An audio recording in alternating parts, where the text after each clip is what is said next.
Bonjour à tous, quel est ton message du jour? Allez, c'est parti, on y va. Alors, message un petit peu différent aujourd'hui.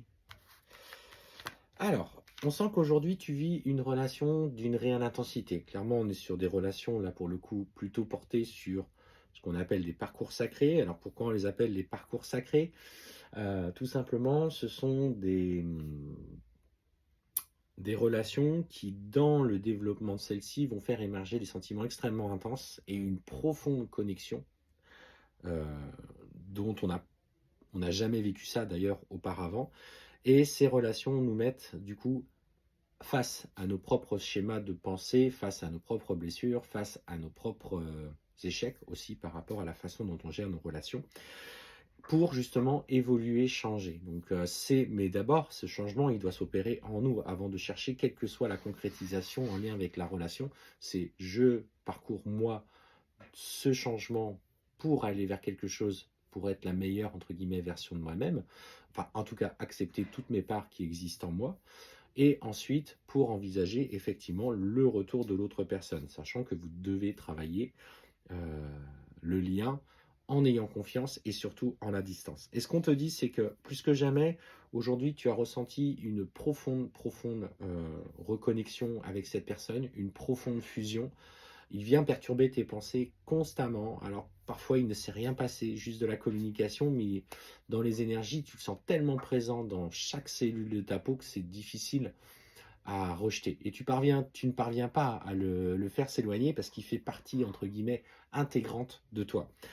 Alors, et ce qu'on voit, c'est qu'aujourd'hui, il faut que tu apportes cette lumière un petit peu sur ton âme, sur, euh, sur aussi la façon dont tu gères tes relations, quelles que soient les blessures qui en sont derrière, par la blessure de l'abandon, où tu vas déployer des comportements en lien avec une dépendance affective, le rejet, la blessure du rejet, où on va t'amener petit à petit, où tu es amené petit à petit à vouloir tout contrôler pour que tout soit parfait, pour que tu combles tous les besoins de ceux qui t'entourent et ainsi de suite par des comportements. Donc en fait, on te dit de ton âme a besoin que tu effectivement lèves le voile sur tes propres parts d'ombre.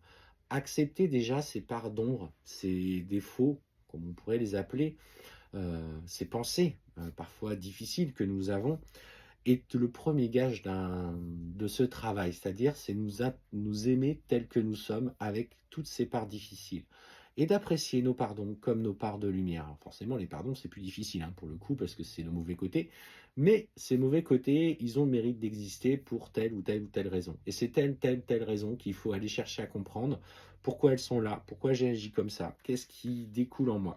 Parce qu'on voit que de toute façon, cette profonde reconnexion, il ne faut pas douter du lien qui t'unit à cette personne parce qu'il est là, il est réel. Maintenant, c'est à toi de faire ton petit bout de chemin. C'est à toi de prendre, de suivre en tout cas ce chemin personnel. Et ça, je le répète, je l'insiste bien dessus, ce chemin personnel en évitant toujours de regarder ce que fait l'autre dans ses défauts, etc. On a tous de toute façon quelque chose de difficile. Et le plus dur dans tout ça, c'est qu'effectivement, lui, il se tient tellement à distance qu'à un moment donné, il va par des peurs t'envoyer ce message qui va te faire sombrer complètement, où il te dit de toute façon qu'il ne se passera rien, ou qui de toute façon il ne se passera plus rien, qu'il veut mettre un terme, qu'il n'a jamais eu de sentiment pour toi, alors que toi tu ressens quelque chose d'extrêmement puissant à son égard. Et là, en fait, on sent toute la difficulté pour toi d'aller chercher ce pardon. Euh, il a besoin, il a besoin d'avancer, il a besoin de comprendre qui il est, il a besoin d'aller affronter ses propres parts dans la matière. Comprenez une chose, c'est que autant vous faites un travail de conscientisation pour changer un petit peu votre façon de faire, autant votre honneur est quelqu'un qui agit, alors c'est souvent quelqu'un peut-être de matérialiste, quelqu'un un peu de rigide, pas forcément ouvert à la spiritualité, et pas pour tout le monde, il y en a qui sont très ouverts d'ailleurs, mais ce n'est pas la majorité des cas. Et en fait, il va du coup devoir expérimenter ses parts d'ombre dans la matière, par des mauvais choix, des mauvais calculs. Si c'est quelqu'un qui est très lié à l'abondance, l'aspect matérialiste, il va être confronté à des situations où il va devoir perdre matériellement. Tout ça pour l'amener sur le chemin de la lumière, où il comprend que finalement le côté matériel n'est qu'un aspect de sa vie et que ce n'est pas forcément la priorité. Derrière, on sent malgré tout des pensées. Et ça, n'oubliez jamais que votre runner, alors runner, j'ai vu quelqu'un qui mettait un commentaire sur YouTube, runner c'est R-U-N-N-E-R. C'est le runner, c'est pour alors ça fait un penser au coureur, mais en fait oui, c'est celui-là qui court pour fuir la relation. Quand le chaser est celui-là qui va, c'est H-A-Z-E-R, qui va chasser la relation. Et en fait, on te dit que malgré cette distance et ces pensées obsédantes, parce qu'il en a pour toi, il va avoir aussi ces échanges, notamment sur l'aspect où il sera poussé par des énergies, alors le chakra sacré, des expansions, peut-être même des montées de Kundalini pour certains d'entre vous.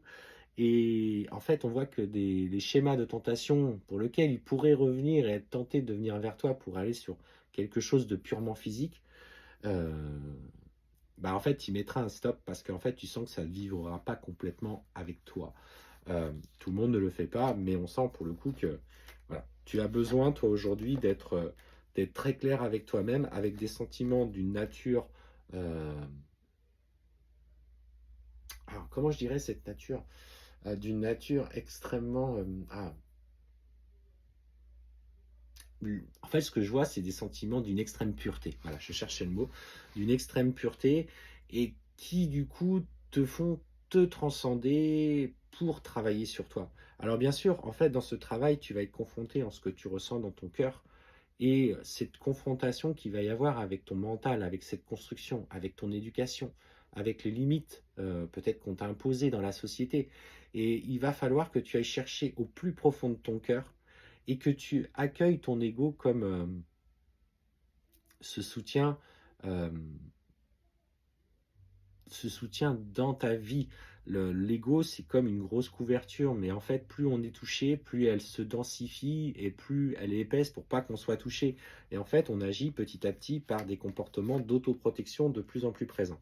C'est ce qu'on te dit, c'est que au-delà des sentiments que tu ressens et de cette vibration intense et de voilà limite tu le transpires presque tellement il est présent dans chaque cellule de ton corps, on te dit que la nécessité pour ça c'est le temps.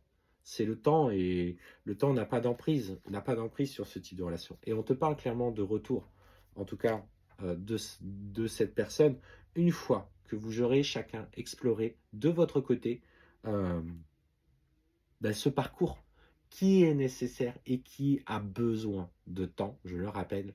Alors je sais, il y en a qui vont me dire, bah oui, mais moi j'ai un certain âge et j'ai pas envie de passer à côté. Oui, ça s'entend, mais vous ne vous pouvez pas vous changer en 3 mois et lui ou elle encore moins.